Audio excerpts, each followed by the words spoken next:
आज जो हमारे गेस्ट हैं यहाँ पर पीछे बैक स्टेज पर, उनको किसी भी तरह के कोई भी इंट्रोडक्शन की जरूरत नहीं है। आप सब लोग उनको बहुत अच्छे से जानते हैं और उनको बहुत प्यार करते हैं। Please give an energetic and warm welcome to the one and only doctor Vikas Divyakirti sir.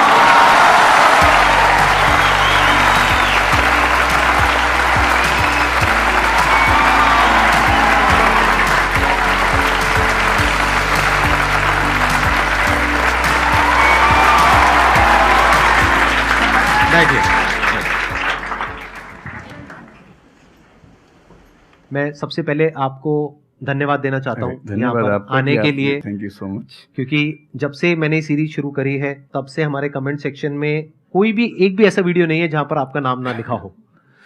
कई बार मुझे ऐसा लगता है देख करके कमेंट सेक्शन को कि ये मैं अपने चैनल पे आया हूँ या आपके चैनल पे हूँ।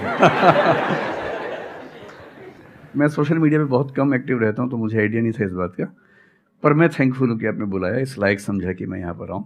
सर प्यार बहुत करते हैं बच्चे आपको, मतलब इतना प्यार है जिसकी कोई हद नहीं है। मैं ठीक कह रहा हूँ गलत कह रहा हूँ? यस और नो? सो अब आप लोग जो चाहे जैसे चाहे इनसे क्वेश्चंस पूछ सकते हैं। सर लाइफ में जब भी कोई सिचुएशन आती है कि जिसमें दो रास्ते, एक प्रैक्टिकल और एक इमोशनल, तो बैलेंस आउट कैसे करना है? इमोशनल और प्रैक्टिकल में हमेशा विरोध नहीं होता है, कभी कभी साथ भी चल सकता है। और सिर्फ इमोशनल कुछ नहीं होता, सिर्फ प्रैक्टिकल कुछ नहीं होता, प्रोपोर्शन का डिफरेंस होता है। जब इमोशंस आपके दिमाग पर बहुत हावी हों तो फैसला करने से बचना चाहिए, स्पेशली बड़ा फैसला। छोटा तो ठीक है कि आपके दोस्त ने कहा कि दोस्त नहीं एक फिल्म नहीं देखेगा मेरे साथ, आप इमोशनल हो जाके देख ली फिल्म, क्या हो गया, कोई नुकसान नहीं होगा।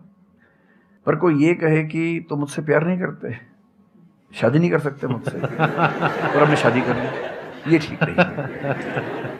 सिर्फ इमोशंस में आके बहुत बड़ा फैसला मत कीजिएगा, चाहे वो करियर का हो, चाहे पार्टनर का हो, चाहे कोई भी फैसला हो। प्रैक्टिकल इतना नहीं हो जाना है कि आप मशीन, रोबोट या पत्थर बन जाएं। क्योंकि आप कितने भी सक्सेसफुल हो, यदि आप इमोशनली सक्सेसफुल नहीं है, इमोशनली स्टेबल नहीं है, इमोशनली वेलबींग के स्टेट में नहीं है, तो आपकी सक्सेस किसी काम की नहीं है, एकदम मीनिंगलेस है। So the success in totality needs emotional happiness, emotional stability as well. इसलिए इमोशंस को खारिज करके जिएंगे तो शायद कुछ अचीवमेंट्स बड़ी हो जाएं, पर वो किसी काम की नहीं है। केवल इमोशंस पे चलेंगे तो हो सकता है कि अचीवमेंट जिंदगी में ज्यादा हो ना पाए। तो बैलेंस की बात है। और सबसे अच्छा तरीका है जब बहुत इमोशंस हो, इंटेंसिटी बहुत ज्यादा हो, सिर्फ एक तरीका मैं जो अपनाता हूं, उस क्षण में फैसला नहीं करना है। कुछ भी हो, कोई कितना भी प्रेशराइज करे, सिर्फ इतना बोलिए कि मैं 24 घंटे बाद बताऊंगा आपको, थोड़ा सोचूंगा इस बारे में। और यदि आपने उस मोमेंट से खुद को बाहर निकाल लिया तो फिर आप डिटैच होकर देख पाएंगे और थोड़ा सा प्रैक्टिकल एलिमेंट भी रहे, इमोशनल एलिमेंट भी रहे, वो फैसले सबसे अच्छे रहेंगे लाइफ के लिए। मैं आपको एग्जांपल से बात समझाता हूँ। ऐसे लोग जो तैयारी कर रहे थे, अफेयर में थे, एक का सिलेक्शन हो गया, अब उसके सामने क्राइसिस ये है, स्पेशली किसी लड़की का हो गया, लड़के का नहीं हुआ। अब हमारी सोसाइटी में ना, लड़की ऊंचे पद पे हो, लड़का ना सफल हुआ हो तो बड़ा मुश्किल है सोसाइटी में, उनको शायद दिक्कत नहीं है। अब वो लड़की प्रैक्टिकल नहीं है कि मैं तुमसे शादी करूं, ये कह के अगर हट जाती है और शादी करती है किसी ऐसे व्यक्ति से जो बहुत सफल है। I know many such people personally, मैं नाम नहीं बोल सकता किसी का। मैंने जनरली पाया है कि वो लोग लाइफ में बहुत फ्रस्ट्रेशन में रहे बाद में, क्योंकि सफलता के नाम पर, प्रैक्टिकल होने के नाम पे ऐसे व्यक्ति को चुना जिसके साथ वो रह नहीं सकते ठीक से। और मैं ऐसे कई लोगों को जानता हूं जो IAS बने, IPS बने, जिनको करोड़ों रुपए के दहेज के ऑफर्स आए, साफ ठुकरा के कहा कि मैं जिंदगी एक ही व्यक्ति के साथ गुजार सकता हूं जो मेरे साथ है, और हैं, बहुत खुश हैं। अब कोई कह सकता है उनके परिवार में कि इसने प्रैक्टिकल फैसला नहीं किया, इमोशनल फैसला किया, पर अल्टीमेटली किसी चीज की वैल्यू क्या है? आपकी लाइफ बेहतर हो। यूट्यूब पे जिसके 1 लाख भी सब्सक्राइबर्स होते हैं वो मोनेटाइज करता है, 1 लाख क्या जब मिनिमम हो सकता है, खूब पैसा कमाते हैं, ब्रांड प्रमोशन करते हैं, साबुन तेल बेचते हैं बीच बीच में। आपका चैनल तो शायद देश में सबसे बड़ा चैनल है, आप चाहें तो कितना नहीं कमा लेंगे। मुझे कुछ दिन पहले एक एजेंसी के लोग मिले जिन्होंने बताया कि इनकी जैसी ख्याति है उस लेवल पर महीने में कोई 5-10 करोड़ भी कमाना चाहे तो कमा सकता है आराम से इस यूट्यूब चैनल से। तो मैंने पूछा कि वो कौन सी चीज है जो आपको इतना मजबूत बनाती है कि आप नहीं इस रास्ते पर जाते। मैं वो जानने में इंटरेस्टेड हूँ। तो 10 मिनट की बात के बाद मैं समझ में आ गया, क्योंकि अल्टीमेटली अगर मैं अपनी वैल्यू के खिलाफ चला गया तो खुश कैसे हो जाऊंगा? पैसा मुझे कैसे खुशी देगा जब मैं ही नहीं रहा, तो खुशी किस बात की? इसलिए इतना प्रैक्टिकल मत होना कि अपनी माँ के, पिता के, भाई बहन, दोस्त, जो प्रेमी प्रेमिका है, उनके इमोशंस के साथ खेलने लगो। इतना प्रैक्टिकल कभी मत होना, इतना इमोशनल मत होना कोई आपको बेवकूफ़ बना सके, बात बात पर बेवकूफ़ बनाता रहे। और बैलेंस जिंदगी जो है ना, वो मध्य मार्ग में है, जिंदगी एक्सट्रीम पे नहीं है, मध्य में है। तो प्रैक्टिकल और इमोशन का बैलेंस रखिए, लाइफ बढ़िया होगी।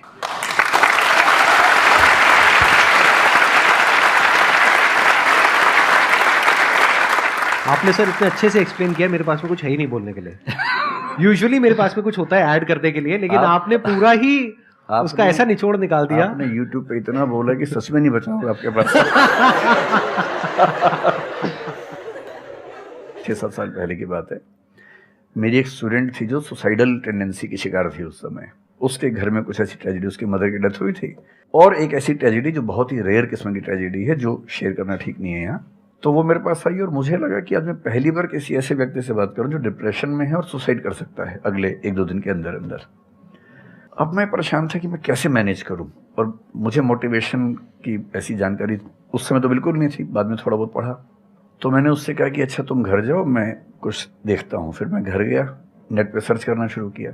करते करते मुझे आपका एक वीडियो मिल गया, अनस्टॉपेबल, शायद कुछ आपने एक वो बनाया था उस समय।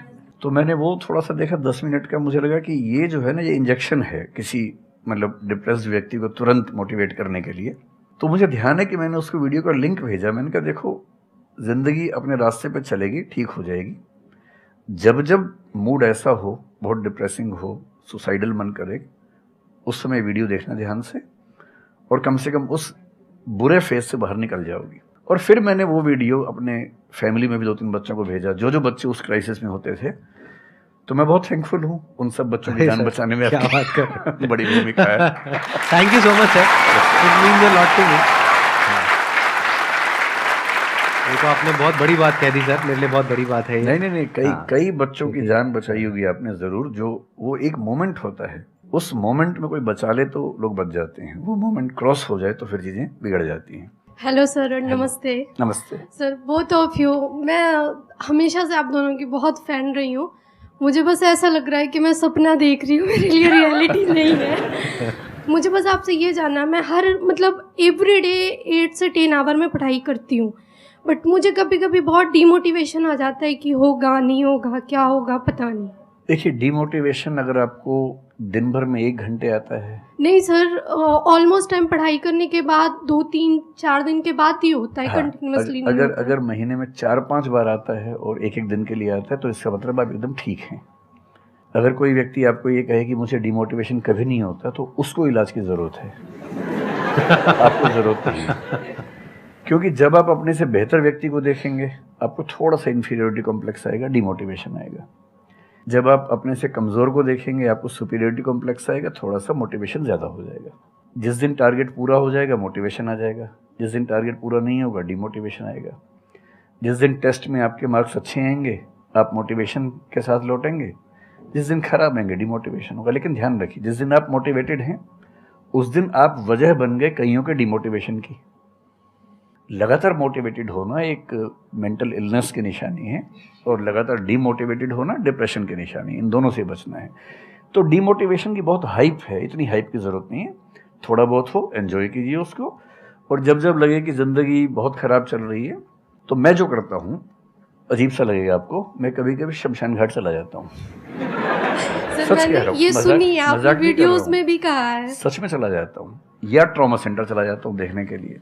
ट्रॉमा सेंटर में जाके 1 घंटा बैठ के आ जाइए, मोटिवेशन आ जाएगा।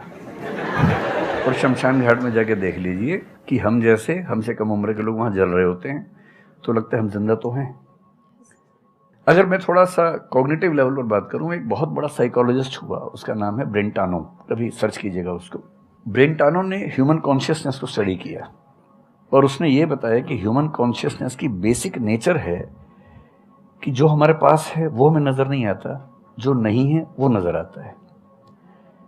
तो the consciousness of lacking something is the nature of human consciousness. इसलिए इसी बात को एक शेर में, बहुत प्रसिद्ध शेर में कहा गया है, दुनिया जिसे कहते हैं जादू का खिलौना है, मिल गया सो मिट्टी है, नहीं मिला वो सोना है।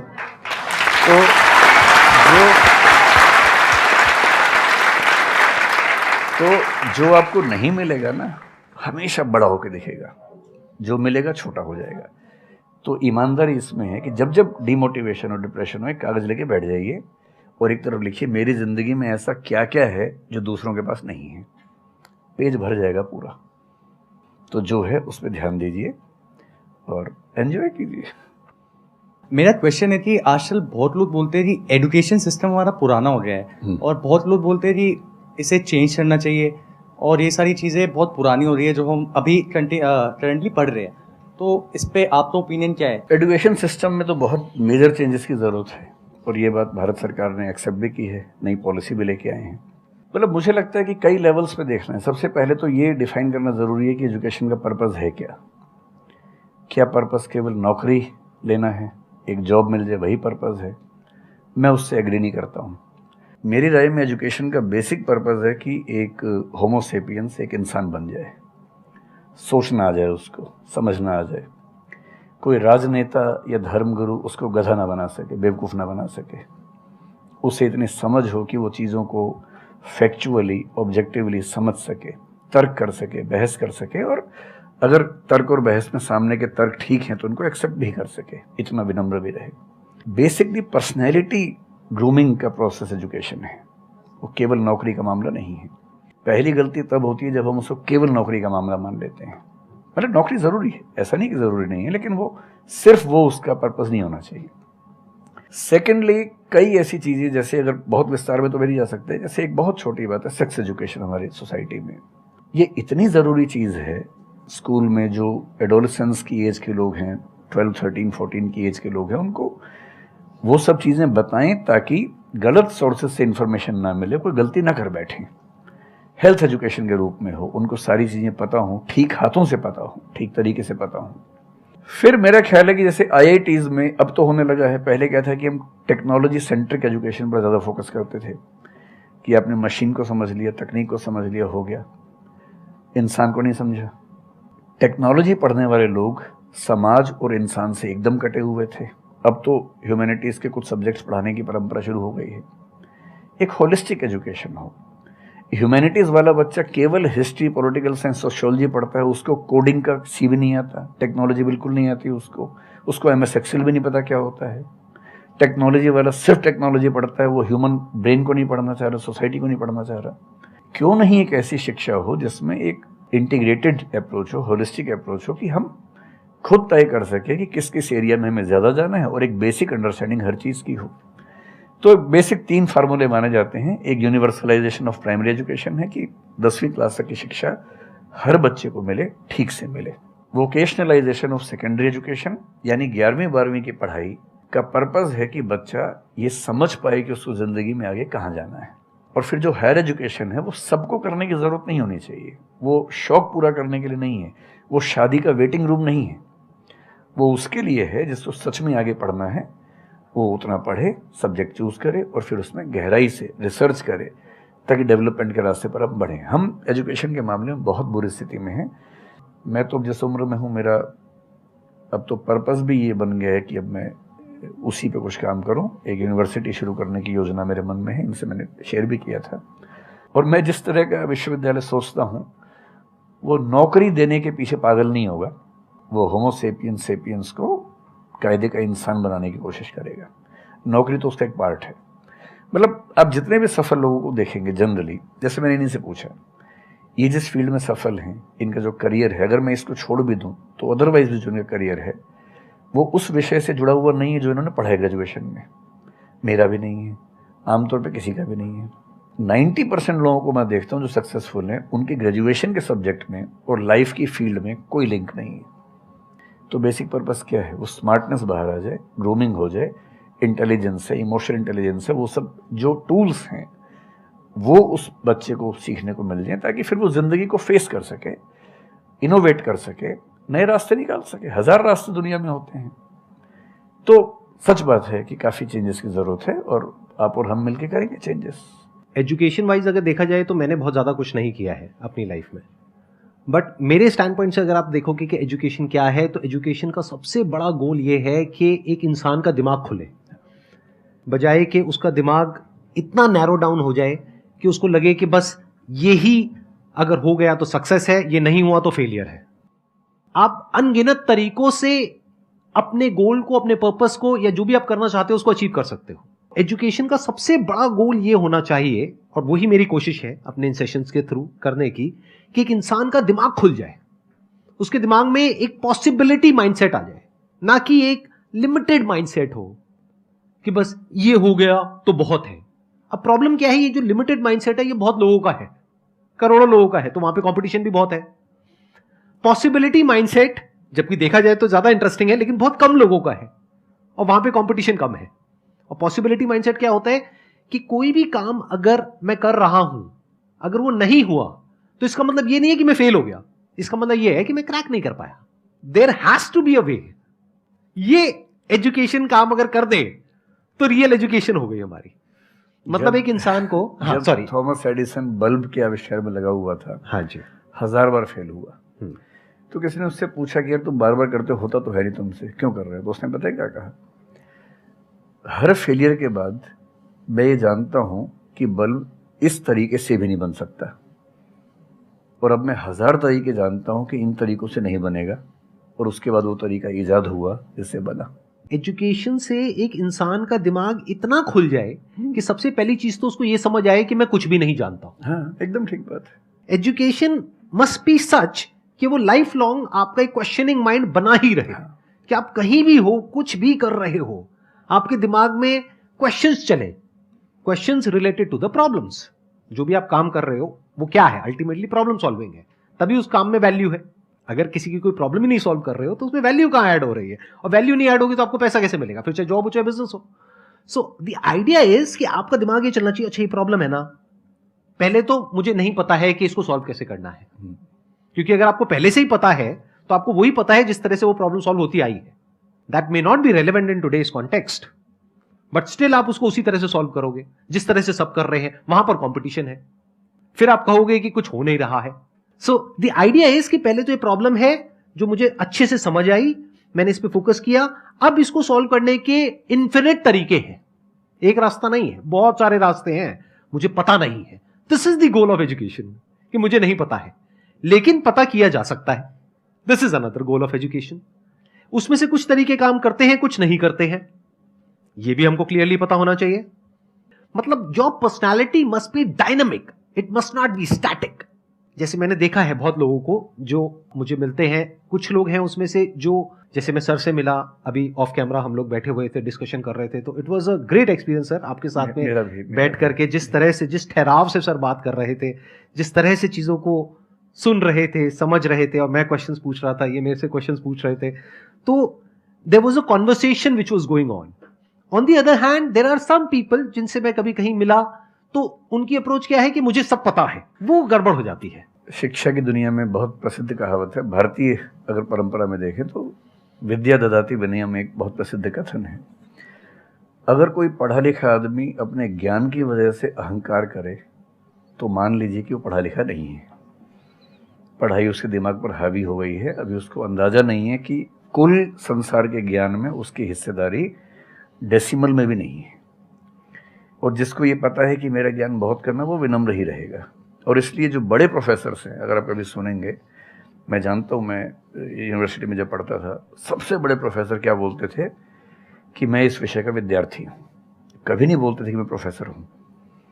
इतना साहस किसी में कैसे कि मैं प्रोफेसर हूँ? अरे आप जिंदगी भर स्टूडेंट बने रहेंगे तो ही काफ़ी है, उससे बड़ी बात तो सोचने भी नहीं चाहिए। बहुत बड़ी बात करनी चाहिए।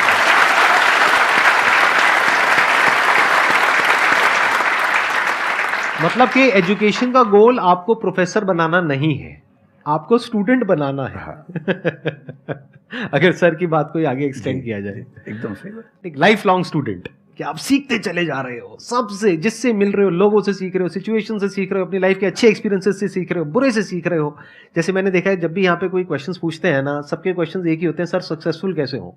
कभी मैंने आज तक ये क्वेश्चन नहीं सुना किसी का भी जो इससे बड़ा क्वेश्चन है, जो आप रिलेट कर जाएंगे कि सर सक्सेस हमारा दिमाग खराब किस तरीके से करती है, या सक्सेस का क्या माइनस पॉइंट है। सही बात। सक्सेसफुल होने से बड़ा है मीनिंगफुल होना, सार्थक होना। सफल होना छोटी बात है, सार्थक होना ज्यादा बड़ी बात है।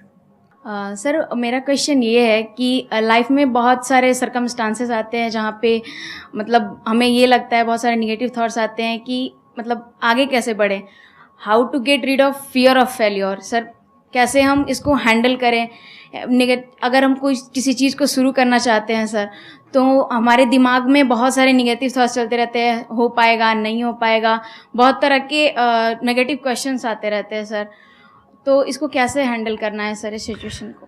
फियर ऑफ फेलियर थोड़ा सा ठीक भी है जी। ये हमें रोकता है उन दिशाओं में जाने से जहाँ हमें जाना भी नहीं चाहिए। जैसे मान लीजिए मैं सोचूं कि मैं फुटबॉल प्लेयर बन जाऊं, मुझे पता है कि नहीं बन पाऊंगा, मेरी फिटनेस वैसी नहीं है, तो मुझे ये फियर रोक लेगा, ठीक बात है ना। ये ज़रूरी नहीं है कि आप दुनिया में हर चीज़ के लिए ठीक हो। हर किसी का एक पैकेज है, हर किसी का जो एट्रीब्यूट्स हैं या वर्च्यूज़ हैं उन सब का एक पैकेज है। We can be good at few things, we can be best at maybe one thing, we cannot be best at everything। तो ये बहुत ज़रूरी है कि अपने एप्टीट्यूड को देख के हम सिलेक्शन करें कि हमें कहाँ जाना चाहिए। ठीक है, अगर सिलेक्शन कर लिया है तो फिर फियर ऑफ फेलियर होने की वजह ये है कि या तो आप जो कंपटीशन है उस पर ज़्यादा फोकस कर रहे हैं, अपनी स्ट्रेंथ पे कम फोकस कर रहे हैं। मेरे ख्याल से स्ट्रेंथ पे फोकस करना, कुछ अच्छे लोगों की कंपनी में रहना जो थोड़ा सा मोटिवेट करते हों, अच्छे दोस्त हों, लगातार मनहूस टाइप की बात ना करते हों, ऐसे लोगों के साथ रहना, कुछ रिक्रिएशनल एक्टिविटीज़ उससे बाहर निकल के थोड़ा खेलना कूदना, मतलब फिजिकली फिट रहना, वो सब रहेगा तो हार्मोन्स जो हमारे दिमाग में आते हैं उससे, फिजिकल एक्टिविटी से, जो एंडोर्फिन्स वगैरह हैं, हैप्पी हार्मोन्स है, डोपामाइन वगैरह है, वो रिलीज होते रहें तो हम वैसे भी बहुत फियर से बचे रहते हैं। और अंत में मेरा तरीका ये है कि अगर मैं कुछ नहीं करूँगा तो फेल होना तय है, करूँगा तो चांस है कि फेल होऊंगा या पास हो जाऊंगा, तो नहीं करने में तो तय है कि फेल हो गया, तो क्यों ना एक बार चांस ले लेते हैं।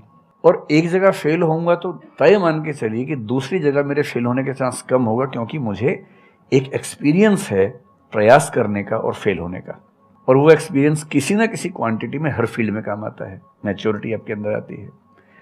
और मैं एक शेर अक्सर यूज़ करता हूँ, बहुत बहुत प्रिय शेर मुझे है, और मुझे सच में लगता है कि ज़िंदगी को जीना बहुत आसान काम है, मुश्किल काम नहीं है। असली बात है कि आप प्रयोग करें, कोशिश करें, और हार जाएं तो दूसरी कोशिश करें। और मैं इसीलिए एक लाइन हमेशा बोलता हूँ, क्यों डरे ज़िंदगी में क्या होगा, कुछ ना होगा तो तजुर्बा होगा।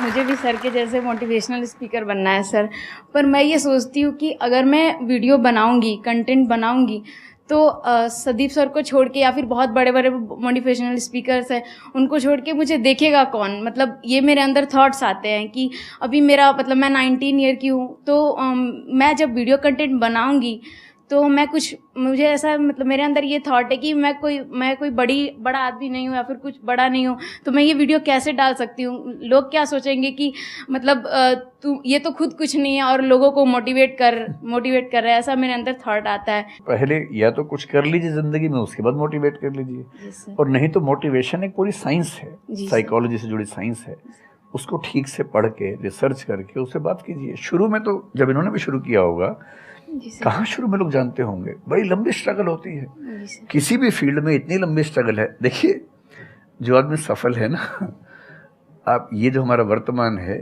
ये ऐसे ही नहीं बन गया है। हर सफल आदमी का एक बहुत लंबा अतीत होता है जिस पर नज़र किसी की नहीं होती है। और बशीर बद्र ने एक बड़ी गहरी बात कही थी, ये फूल मुझे कोई विरासत में मिले हैं, तुमने मेरा कांटों भरा बिस्तर नहीं देखा।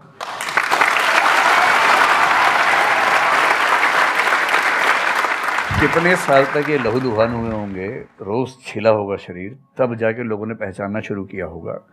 लगातार काम करने से, जिसको कंसिस्टेंसी कहते हैं, परसिवियरेंस कहते हैं, बात बनती है, आपकी भी बनेगी। मैं तो कई ऐसे लोगों को जानता हूँ जिन्होंने एकदम स्क्रैच से शुरू किया और उसके बाद वो टॉप पे पहुंचे। आपने अपने क्वेश्चन में दो बातें टच करी, एक कि आपको मोटिवेशनल स्पीकर बनना है, एक है कि फियर ऑफ फेलियर है। एक तो ये फियर ऑफ फेलियर को हटाइए, अगर आपको मोटिवेशनल स्पीकर बनना है तो अपने माइंडसेट को रखिए एक्सपेरिमेंटल माइंडसेट। आप ये समझिए life is like an experiment. एक साइंटिस्ट का माइंड कैसा होता है, वो ये थोड़ी ना सोचता है कि मैंने ये एक्सपेरिमेंट किया, ये फेल हो गया तो क्या होगा। उसको पता है failure is the part of success. जब तक 20-30 बार, 50 बार, 100 बार कोई एक्सपेरिमेंट फेल नहीं हुआ, इसका मतलब वो कुछ नया ट्राई नहीं कर रहा, इसका मतलब वो तो रिपीट कर रहा है। जैसे स्कूल में बच्चे करते हैं लेबोरेटरी में कि बुक में देखा बस उसको कॉपी किया, तो दोनों में फर्क हो गया ना। एक है कुछ नया डिस्कवर करना, कुछ नया क्रिएट करना, एक है जो क्रिएट हो चुका है उसको रिपीट करना। तो you are talking about becoming a motivational speaker. तो अगर आप मेरे जैसे बनेंगे तो कोई क्यों देखेगा आपको? आपको तो अपने जैसा बनना पड़ेगा ना। तो अब उसमें क्या करना पड़ेगा? अब आपको क्या पता कि आपके अंदर ऐसा क्या है जिसको लोग देखना चाहें?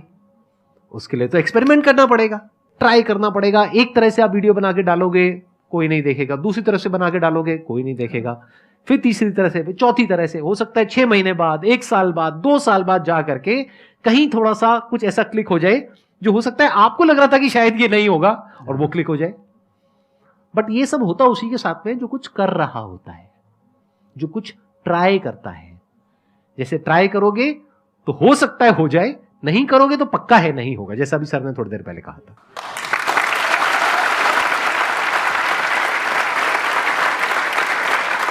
Thank you so much sir, यहां पर आने के लिए।